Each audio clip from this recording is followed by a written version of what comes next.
नमस्कार मंडळी. आनंद, सुख आणि समाधान या तिघांमध्ये फरक आहे.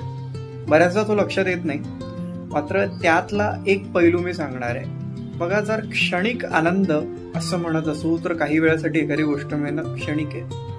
खूप साऱ्या दुःखानंतर काहीतरी थोडंसं जास्त असणं ते सुख आहे. आणि सगळं सुख, दुःख, यातना, वेदना सगळं जाऊन जे उरतं, अंतरप्राप्ती जी होते, सगळ्यात शेवटाला जे मिळत असेल ते म्हणजे समाधान.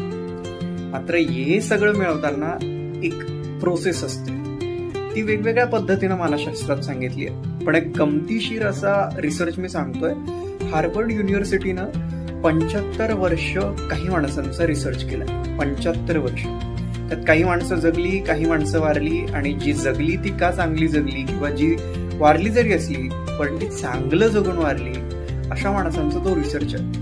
तर त्यांचं असं म्हणणं आहे की जनसंपर्क ज्यांचा चांगला, जी माणसं एकमेकांशी जास्त बोलतात, म्हणजे बोलकी माणसं म्हणत नाहीये, मात्र समाजात जाऊन, चार चौघात जाऊन काहीतरी बोलतील, छान काहीतरी मिळवतील, गप्पा मारतील, अगदी सहज एकमेकांमध्ये मिक्स होऊन जातात, अशा माणसांचं आयुष्य जास्त आहे. आणि अशी माणसं सोयीस्कररित्या आपल्या प्रत्येकाच्या आयुष्यात कधीतरी असतात.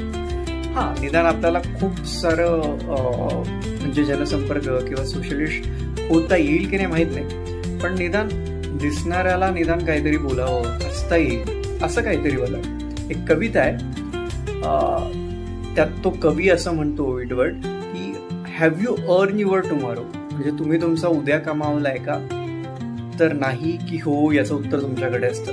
त्यामुळे तुम्हाला जर तुमचा उद्या कमवायचा असेल तर तुम्ही आज असं कोणतं छोटंसं काम केलंय की एखाद्याला स्माईल दिली आहे, एखाद्याशी चांगलं बोललाय, एखाद्याला छोटीशी मदत केली, ते जर केलं असेल तर देव तुम्हाला लकीली उद्याचा दिवस देईल, असं तो कवी म्हणतो.